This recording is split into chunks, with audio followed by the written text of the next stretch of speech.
Hello, I'm Jonathan Morton, and welcome to The Confident Writer, where I help you create a more positive mindset around your writing by helping you develop the mental fortitude that is needed to combat self-doubt. Are you feeling dissatisfied with your work or find it unfulfilling? It may be a result of your personal values not aligning with your actions. If you find this to be true, stick with me because not only am I going to help you identify your core values today, but offer some tips that'll help you better implement them into your life, turning them into virtues. Side note, I'll also be talking about how this helps you create better characters as well.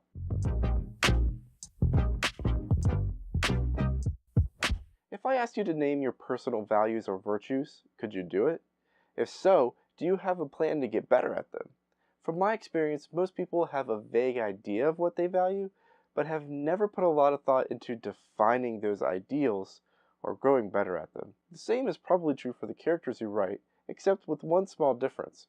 You likely have a whole page written somewhere about what they value and how it guides them or possibly gets them into trouble. So how does all this lead us to having a more fulfilled life? And how does it help us create better characters? Before I answer those questions, there are some main points I want to make sure are addressed. First, I believe values and virtues are both very similar and refer to the characteristics, beliefs, principles, ideals, or expectations that are desired in a particular society or person. But it should be noted that in this definition, values are traditionally things we aspire towards, whereas virtues are the qualities that we express on almost a daily basis. So my goal today is to help you discover what your values are, or if you already have, turn them into virtues so that you may have a greater sense of fulfillment in your life. I also want to show you how these virtues can help us shape stronger characters. As an example, let's say you or your character values courage.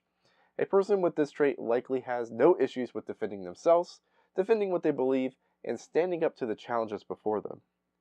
But why is courage such a big deal to them, and how is it expressed in their lives? Answering this question leads to a lot of outcomes, but usually the results fall into two categories: having a sense of fulfillment, or distorting that virtue so much that it becomes a vice or a character flaw. In this case, courage could turn into the desire for recognition or recklessness. This is why we have to be careful, as all virtues can be distorted and taken to extremes. When writing a character, I find that it is fun to explore where this tipping point is, and put them into situations where they may have to not only choose between what they value, but are tempted to cross that line between a virtue and a vice. The question then becomes, how do we know when we've crossed that line? Well, a lot of it has to do with self-awareness, which I'll talk about later, but another sign is that you're miserable, obsessed, or angry more often than not.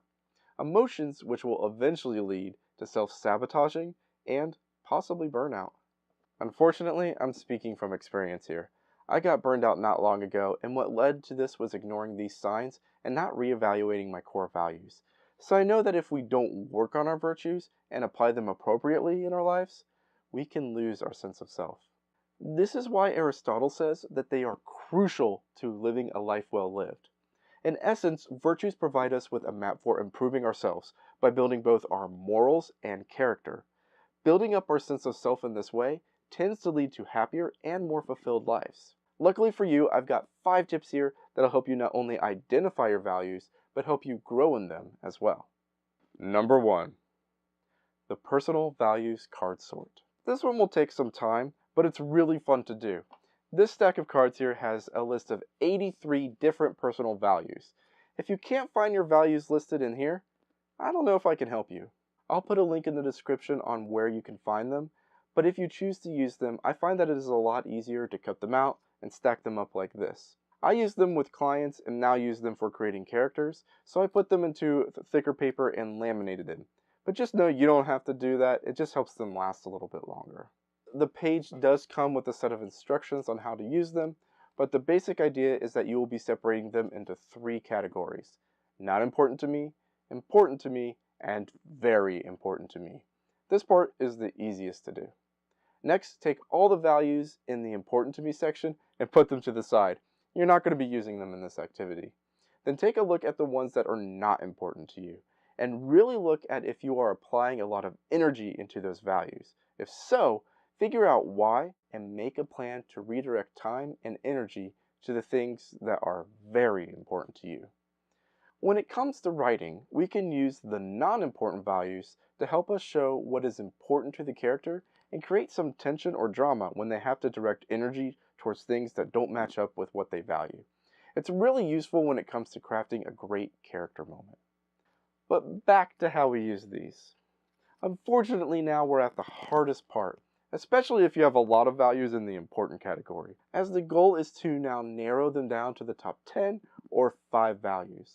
Just know that when you're doing this, you're not actually giving up any of these values on the list, you're just attempting to focus yourself. If you're having some trouble, try cutting them in half first, and then half again until you get to a respectable 10.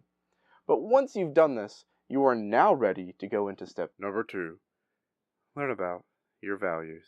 When you're feeling unfulfilled, it's usually because your values are being distorted or you're not implementing them into your life. This is where we can start to learn from how we develop characters, because when we design a character, usually we start to look at what information does this character need in order to grow as a person, or what have they never discovered that keeps them stuck. This usually involves an entire story arc before this issue even gets resolved. Like our characters, we have our own arc, but here's a good place to start. Simply look up the definition of the values that come up on your very important list. This will help give you focus and give you a stronger understanding of what you are working towards. Then take it a step further by finding a book that explores the virtues you're trying to develop. For me, this book is The Art of Manliness, Manovationals by Brett and Kate McKay. It's a devotional style book that takes a look at 7 specific virtues, then fills you up with all sorts of information from speeches, essays, poems, quotes, short stories, and parts from other books that focus specifically on whatever virtue they're talking about at the time. One of the main things I like about this book is that it explores some of the core values that I want to implement into my own life. It does so in a very holistic manner as well, and explores them somewhat on a deeper level, and kind of shows you how they've changed throughout history. When you can get information like that, it's extremely valuable because it allows you to better define those virtues in your own life. If that sounds interesting to you and you'd like to check this book out, I've put a link to its Amazon page in the description. There are also lots of videos online that can help you out as well. Let's say that you're looking to add more discipline into your life. Well, there happens to be a video about it on this very channel. I'll put a link to it below as well. But however you decide to learn about your values, this information is almost wasted if you don't follow tip number 3. Assign them personal meaning and turn them into virtues. Once you've learned about your values, it's time to make them personal, as we will not want to work on them if we don't see how they're impacting our lives. So what I did was list them out and write them down with quotes or meanings that best described how I wanted to define the virtue in my life. I try to form them in such a way that I avoid turning them into vices or character flaws. For example, let me give you my definition of humility. To have an honest account of yourself, looking at both strengths and weaknesses, understanding your part of the problem, and taking ownership of it. It's a little bit different from what we know as being humble, as I believe it usually gets distorted into stereotypes of someone who is a pushover, takes all the blame, or does not use their strengths to help others because they don't want to be in the spotlight. In essence, it loses its sense of balance when taken too far. For a character, this could be a code of honor, but what makes it fun for the reader is if it's unbalanced in some way and we get to see the growth or how the distortion seeps into their life, which adds tension to the story. But I don't want your life to be full of tension, so I would suggest that you stay here until I get to these last final 2 tips. Number 4, track your virtue. In Benjamin Franklin's Book of Virtues, he goes through a process similar to the tips we've already discussed. But what he discovered is that it's not enough to know your virtues, for virtues are not a given and must be implemented into your life or they become worthless. So he developed this simple trick that helps him keep track of his virtues. In a notebook, he created a chart that looked like this. The row at the top marking each day of the week, and the column on the side the virtues he wished to keep track of. Then, every time he committed an offense against one of the virtues, he would place a black dot on that day. Here was the key. Although he marked every offense, he did his best to keep the top row clear for a week. Then once that was done, he would set a goal of having the top 2 rows clear for a week, and so on until he was able to clear all 13. This constant self-examination forced him to grow and helped him to keep himself in check. I've linked the book below if you want to read it for yourself, It's only 26 pages, but it's interesting to get a different perspective of virtues, which leads me to my next point. Number 5, reevaluate and learn from others. Once you notice and begin practicing your virtues, it's time to both dig deeper into them and get creative with them. To dig deep, all you have to do is find people who inspire you and express the same virtues as you, and listen to or read about them. To be honest, I find that this is best usually from people who have passed on, because they are likely to be less influenced by our current climate or state of affairs.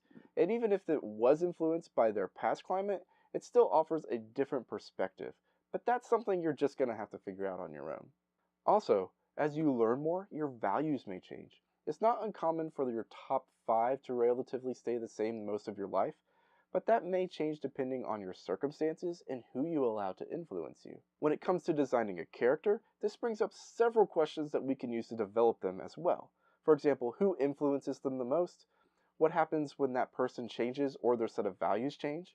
Will your character completely change their values on their journey? The possibilities for something like this are endless, and that's why I like adding virtues like this to my characters. I hope today's tips have helped you discover your core values and helped you live a more fulfilling life that leads to improving your confidence as a writer. If so, please let me know in the comments below, or if you have any questions, don't hesitate to ask. Don't forget to like, subscribe, ring the bell, and if you think anyone would benefit from today's topic, share, as it might be something they need to hear today. Thank you for watching, and as always, don't forget to learn, create, and help others do the same. I'll see you next time.